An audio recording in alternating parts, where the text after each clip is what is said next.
This time on Poll Hub, we've got some news for Democrats and Republicans from our brand new NPR PBS NewsHour Poll. We're going to dig into the data to see whether it's good news or bad news for each party as we head inexorably towards the 2022 midterms. Then, with more states legalizing weed every year, we're looking at whether public opinion is changing with the laws are changing with public opinion, and if federal law is lagging. Finally, are you Team Snoopy or Team Garfield?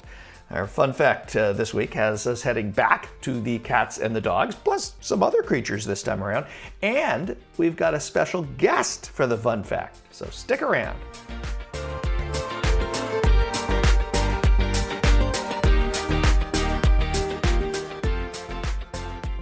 And hi, everybody. Welcome to Poll Hub. I'm JD Dapper. I'm Barbara Carvalho. And I'm Lee Maringoff. Inexorably? Yeah, well, Wow, you're brave, Jay. I'm very, very impressed. I was actually a little tense even trying to joke about that with you. But so we have a lot of interesting topics today to talk about. The 2022 congressional midterm elections are a little more than 6 months away. And the GOP seems to already be taking some victory laps. And we actually did a national poll with our national poll partners, NPR and PBS NewsHour, and we did find some interesting results and reasons for perhaps their glee. In the congressional generic question that we asked, which is a national question of Americans, but asking them whether they're more likely to vote for the Republican or Democratic candidate for Congress in their district. The Republicans are at 47%, up 3 points from the Democrats, 44%. Is that big news? And is that why the GOP thinks that there is going to be a tsunami this fall? Barb, that's one big reason, because the understanding and the past patterns are not only do the Democrats have to be even with the Republicans on that generic question, but in order to do well, they actually have to be ahead substantially, like 5 points or something like that, even to break even, because of the way districts are drawn around the country. So if the Republicans are even with the Democrats or even ahead of the Democrats on this question, that is a big, big red flag for the Democrats moving forward. I would also say that history is against the side of the Democrats in this, in that traditionally 22 seats are lost by the president's party during the president's first midterm election. And you can go no further than back then Donald Trump in 2018 or Barack Obama with the Tea Party in 2010 to see, just what those problems can be for presidents when they get shellacked.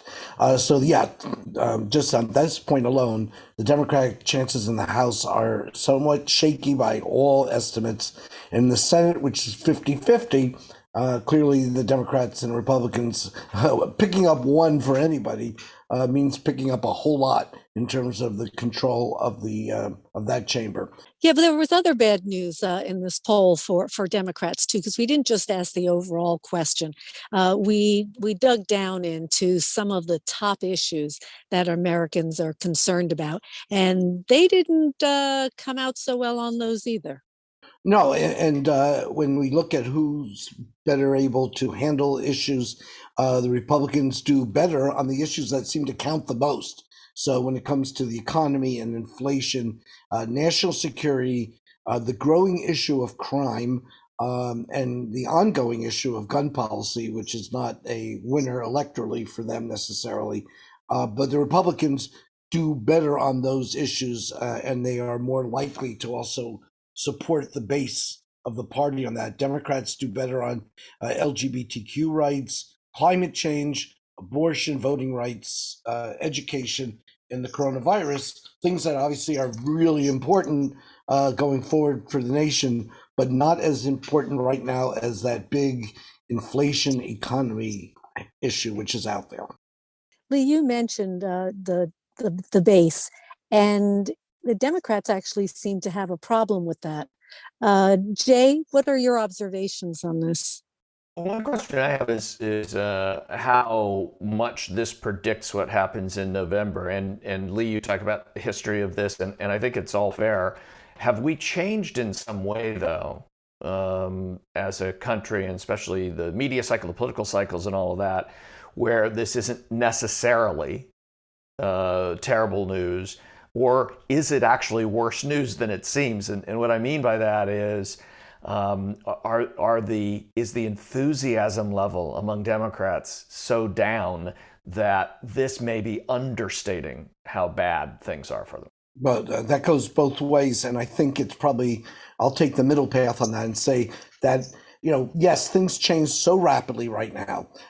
We never thought we'd be talking about anything other than President Trump's impeachment during the election, presidential election, or who knew that coronavirus was going to show up? And how about Ukraine right now as sort of like a major, suddenly appearing issue, which may or may not become more of an issue. So, yeah, it's absolutely true to say that we don't know exactly what's going to be going on in October when people are making their choices. These numbers are not the numbers, though, that Democrats want to take to the polls in November. So if you have numbers in Congress like this and President Biden's approval rating at 41, which is what this poll also found, those are not winning numbers to take to the polls. Whether they are the numbers in October and November is another question. And I think one of the things has to do with what happens between now and then. Yeah, so for example, what happens if the Supreme Court overturns Roe v. Wade? Does that turn Democrats, does that light a fire under them on an issue that actually hasn't been an electoral issue? For as passionate as people are about it, abortion, like gun rights, has actually never really driven, elections in any significant way that we've seen, unlike the economy, for instance. But does that change things? Look, absolutely. This isn't a crystal ball. We're not trying to suggest that this is a done deal, although I think the GOP is. When they talk about their GOP tsunami that they're anticipating, and of course, I think there's a great deal of impact on, or potential impact on what can happen should the Supreme Court overturn Roe v. Wade, or as they're likely to do, send it back to the states, which in essence is the same thing. But in any case, the Democrats have to hone a message to do that. I mean, I think this should be a wake-up call for Democrats and the Democratic Party. I mean, these weren't small numbers. I mean, if you look at something like national security, the economy, inflation, gun policy, crime, these are all very significant issues which not many people have confidence, including many Democrats, don't have confidence in their party to move the country forward on these issues. And I think that's a big deal. Yes, the issues of LGBTQ rights, climate change, abortion, voting rights, education, coronavirus, those all are questions and issues that can come to the fore. But right now, I mean, that's really tough to fly in the face of. So I agree the agenda can change, but I think this is something that should really concern Democrats across the country. Going the other way is that the Democrats are right now taking it on the chin in the so-called culture war, which has to do with banning books and things like that. And I think this is also creating somewhat of a wake-up effect. And also, let's not overlook Donald Trump in all this, and the fact that he's out there pushing candidates in the primaries who may not be as acceptable for the general electorate, depending on who ends up getting the nomination of the Republican Party. They've had problems in 2010 when they had too many extreme candidates. I'm sorry, it wasn't 2010. It was the year of the Delaware. Yeah, it was 2010. I'm sorry. Yeah, it's 2010. It's actually a few years. 2008, 2006 even. There was a couple of those, yeah. Extreme candidates, and that ended up costing them the majority in the Senate. I think the biggest blinking red light here for Democrats is the economy, because it's the thing that changes the least over time. We were just talking about how, an abortion decision could change things, or, Ukraine going one way or another could change things. There's all kinds of things that can happen that can change things very quickly. The economy doesn't change quickly. The economy is strong in many ways, but on the inflation front, inflation is not going to be cut in half, in 3 months or 4 or 5 months. That's not how inflation generally works. And so I think that's the big blinking red light here, is that the Americans perceive the GOP to be better equipped to handle the economy and inflation, 42%, 41%. It's not, a majority, but it is still a plurality. And I think that's the biggest concern for or should be the biggest concern for Democrats. No, to your point, Barbara. Yeah, to what I guess the summary on this point is that the Democrats, starting with the White House, are going to have to show themselves a little more nimble in terms of focusing on different issues and claiming success where success has existed.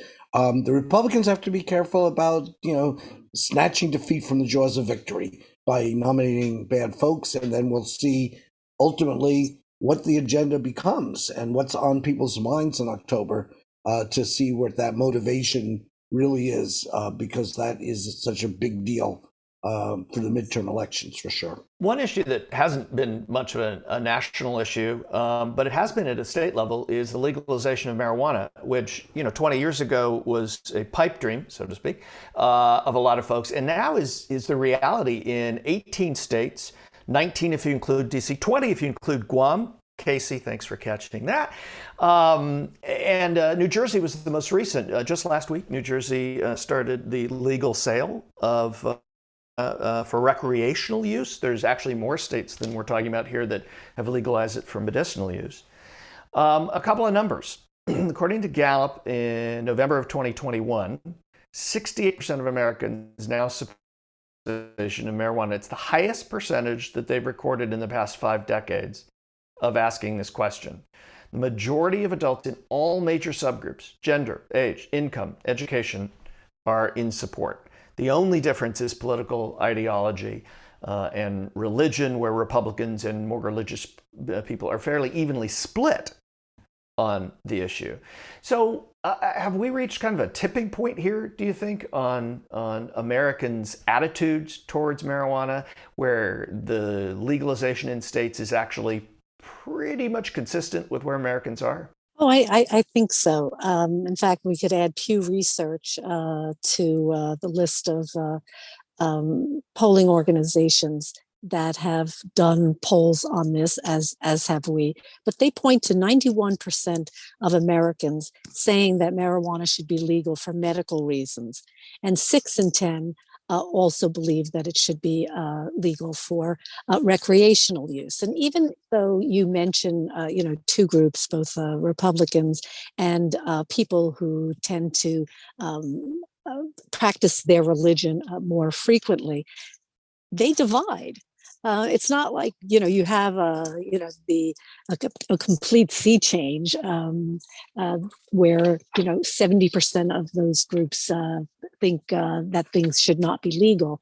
You have them dividing pretty much pretty close to 50-50. So I think there has really been a dramatic change in attitudes, and the federal government probably in this case is lagging behind. But then if you think of the constituencies, particularly that congressional representatives need to appeal to stay in office, you can perhaps understand why we have this gridlock at the federal level. Yeah, Lee, give us a little political science lesson here, because this is a case where American public opinion and the states are moving in one direction. A bill has passed the House a couple of times to change federal law to decriminalize marijuana, but it hasn't passed in the Senate. It's not going to pass in the Senate this year. You need 10 GOP votes. Why is that something that's popular and that states are doing just doesn't seem to be possible to pass at a federal level? Well, I mean, I think, first of all, it's not the only time this has happened, but we're looking at a case where individual states may reflect an attitude that is much even stronger than some other states, so that their state legislatures move on the question. We saw that initially with same-sex marriage, where certain states that would be considered more liberal took the lead on that. And now it's struggling in states that are probably not quite as liberal. And I'm just wondering whether that's what we're seeing now, also with the legalization of marijuana, that the more liberal states are the ones that, socially and culturally, that are moving forward with this. Federal level is going to, it's going to drag on this. No, we're definitely having, this is a pipe dream and a drag. We're having a rough interview. All hits all the time. And I don't know what to say after that, other than the Senate definitely seems to not be dragging on this issue, but they are in essence. So yeah, they're definitely not moving forward. And you would need, as you say, Jay, 10 Republicans, at least, assuming you get all the Democrats in the current Senate. Will this be a voting issue nationally next November? I doubt it, because people who want to move ahead on this are finding a way to move ahead on this. And the federal government is not the one that is being looked at like it is maybe for gun control, for example. It does seem like the one thing that would change this is if a president came in and directed the Drug Enforcement Administration or the Justice Department to crack down, because it's federally illegal. States are in violation of federal law by permitting this. This is something that, it seems like, should an administration come in and crack down, it would be, like same-sex marriage, something that would end up at the Supreme Court. You think that's fair? Yeah, I was thinking about that, whether in this time of cultural clash, whether there is a potential for reaction or to this more progressive movement around the states, and whether right now, in 5 years or maybe sooner, we're going to be talking about this in the same way that the same-sex marriage, for example, conflicts have now occupied the political agenda in a lot of places. And then ultimately the Supreme Court may be sitting on this, and that gets back to our earlier discussion. Just what is the composition of the Supreme Court going to be going forward? And does that matter directly to people, like when they're going to be voting for the midterm elections, for example, when who controls the majority of the Senate in the next half of the Biden term becomes really, really important. This issue could end up there. I don't think it has gotten to that point yet where the reaction is so strong that it's going to create a major movement, but in opposition. But I think that this is something that could happen down the road, despite the strong numbers right now. Well, I think even though, we are pointing to other issues that are similar or have been similar over the last decade or so, I think this one actually may be a little bit different. Fewer than 10% of Americans say that marijuana should not be legal at all. And I think there's a pretty significant push, and I think it got a good amount of traction with the medical use for marijuana. So yes, I can see somewhat of a backlash, but again, I think the legality of it, the kind of the thumbs up or the thumbs down on it overall, is going to be a tough thing to turn back. But I think it's like same-sex marriage in some ways, is that same-sex marriage became that we saw this giant slide or movement in public opinion over a very short period of time as people came out of the closet. And it's much harder to say, I don't think anybody should get married, when you know people in your own family that are gay. And I think this is a generational thing on marijuana. It's like most of these people that are under the age of, 70 at this point have used it and know, at least most of them probably know, that it's not really any significantly different than alcohol, for instance, in its ability to affect you negatively, which is not to say that you should get behind the wheel and drive in either case, or there's aren't dangers for children and things like that. But I think there's a reality that the generation, that the people, basically everybody under, say, 70, has some experience with it, probably is one of those things that becomes a generational tipping point, much in the same way that same-sex marriage, the tipping point came from people knowing people who were gay. Yeah, I'll just say before we turn to the fun fact today, I'll say I was after all in college in the 60s, but as people around me know, I spent most of it in the library and missed on a lot of what you're talking about, Jay. So sometime you may want to explain some things to me when we're not on air. Anyway. We'll do that as a subscriber-only podcast. So you and I can talk about that. Fair enough. So the fun fact here, which is called Lee's Fun Fact, is actually we're going to try something a little different today because it's an issue that I just don't feel all that strongly about, and we do have a familiar person to you who's going to join because this is an area of expertise. So Mary Griffith, our executive producer and co-anchor, will join us. And Mary, what is the fun fact today that you're so excited about? Well, the fun fact this week is if you could have one of the following cartoon characters for a household pet, which one would you choose? So I give this some thought, probably more thought than it warrants, but let me go through some of the options that were provided. So Snoopy was the lead with 24%, followed by Garfield at 16%, I believe. Bugs Bunny at 11, Mickey Mouse at 7, Donald Duck at 4, and Heathcliff at 3%. 22% chose none, and 11% chose some other character. Okay, so going through these, Garfield would just cost way too much money in lasagna alone. He's the fat cat who loves to eat, lasagna. Mickey Mouse, way too happy all the time. There's only so much cheeriness that I can take. Donald Duck has a bit of a temper, and I get enough attitude from my kids, so we're going to forget that right off the bat. Heathcliff, I couldn't remember too much about, so, I don't want to take any chances on that. And Bugs Bunny, I love, but, answering "What's up, Doc?" How many times can you do that in a day? Now, Snoopy is an interesting one because for the sheer fact of his imaginary battles with the Red Baron. So I think I'd have to go along with the plurality because I'd want to be a part of his escapades, even if they are imaginary. So again, way too much thought on this fun fact, but there it is. Not only that, Snoopy is a writer, so you guys would have so much in common. Very true. Very true. I'm surprised they left the Tasmanian devil off of this. That's what surprised me. Although anybody with kids already has a Tasmanian devil, so yeah. And wasn't it Wile E. Coyote? Wile E. Coyote and the Roadrunner? Oh, they'd be fun around the house. How would that go with your pups and your horses, Barb? Well, actually, I was kind of reflecting back on one of my favorites as a kid, and that was actually Dino, who was the pet dinosaur in the Flintstones.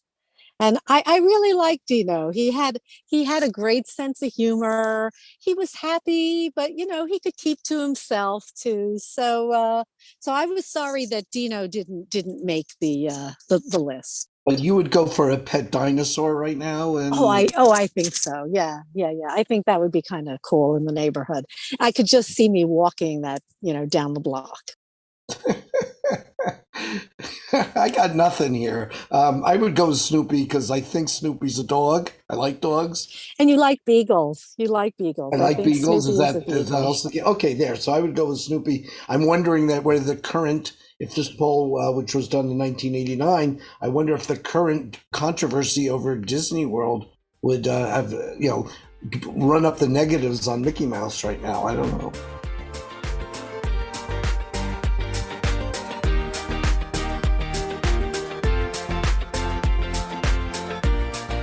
That'll do it for this edition of Poll Hub.